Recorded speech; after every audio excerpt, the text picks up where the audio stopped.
NCCP and friends. I'm Pastor John Rudolph from the North Carroll Cooperative Parish. What day is it anyway? That's the question that we asked last week during Pastor Melissa's sermon. That's the question we're going to ask today, and frankly, it's the question we're probably all speaking of in our own households, wherever we may be, because this quarantine, this coronavirus issue has caused our calendars to be flipped upside down, or at least in some cases even made irrelevant. Whether you're working at home, or you're retired, or you're an essential worker or medical person and you're going out, no matter the case, one way or another, your calendars are at minimum confused. And so that can be a negative thing, it can be depressing, it can cause us all sorts of issues, or we can have some fun with it.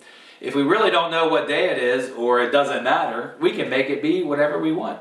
So I declare that tomorrow, no matter what day you're watching this, tomorrow is December the 20th, my birthday.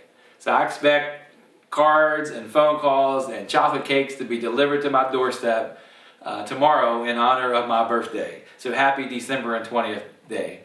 I guess that's not the greatest idea, but if we're going to play that game, let's make it, for this passage or this sermon's sake, let's make it November the 29th, 2020.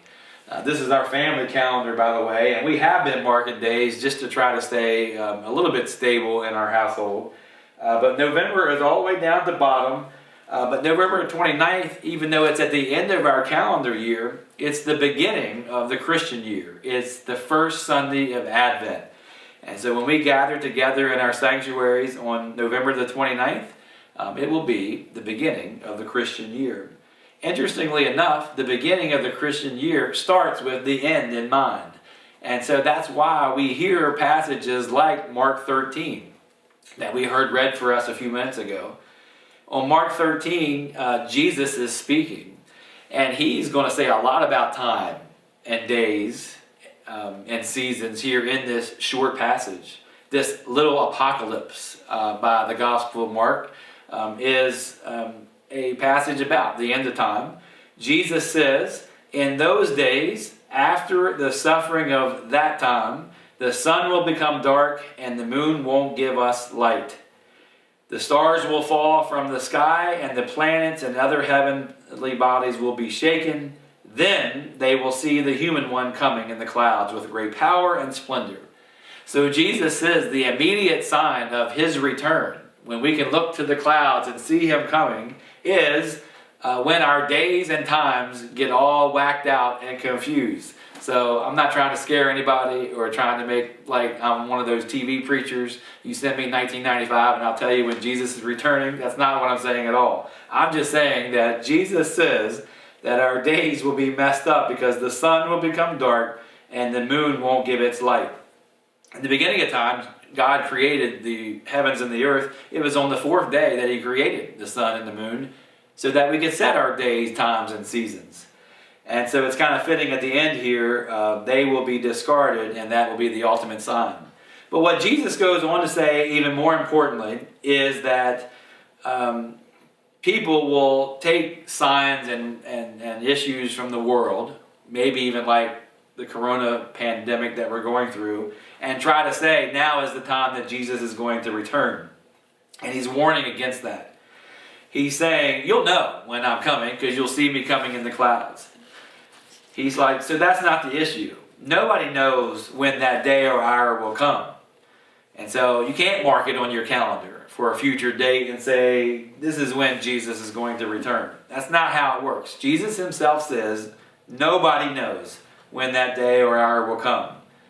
But what he does say is important for us this day and every day, no matter what day it is. He says, watch out, stay alert. You don't know when the time is coming. You don't know when the head of the house, and he's going on to tell a parable here. I skipped ahead, sorry. It is as if someone took a trip, left the household behind, and put the servants in charge, giving each one a job to do, and told the doorkeeper to stay alert. Therefore, stay alert. You don't know when the head of the household will come, whether in the evening or at midnight, or when the rooster crows in the early morning or at daybreak. So Jesus uses the way they used to keep time in the first century. Overnight were the watch hours. And so at sunset, when everybody was going to bed, they would have these watch hours. The cock crowed between the third and the fourth watch hour. It was actually a trumpet call. And so Jesus says, you don't know which one of these times that the servant was going to come back. That's how it is going to be with the return of Christ. So basically what he says is, don't let him show up when you weren't expecting and find you sleeping. What I say to you, I say to all, stay alert. So all these verses here in this little apocalypse are to say, we don't know when Jesus is going to come make things right once and for all. We know that victory was won at the cross, the empty tomb ushered in this kingdom of God, but it won't be fully realized until Jesus returns at the end of the age. We'll know it when it happens. He'll come in the clouds. It'll be a glorious day.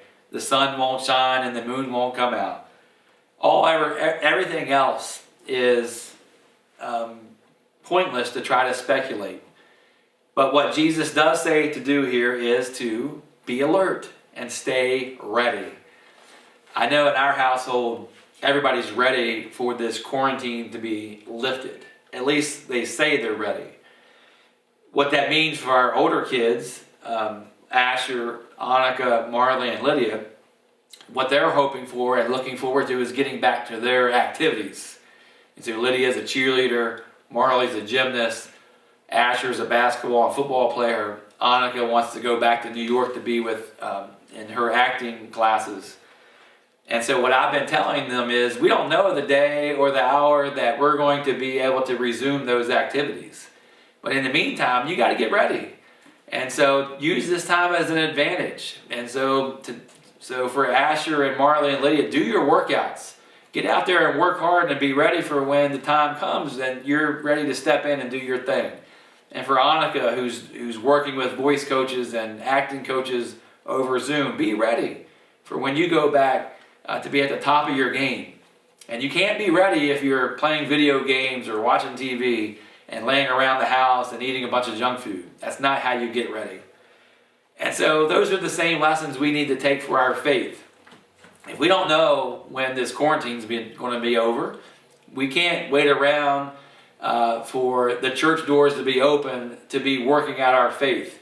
If we do that, we're not ready for the kingdom of God here and now or in the future when Jesus returns. And so we got to be exercising our faith in our homes right now, as you are right now watching this message. But it doesn't end with just watching these messages and singing along with the songs and praying the prayers.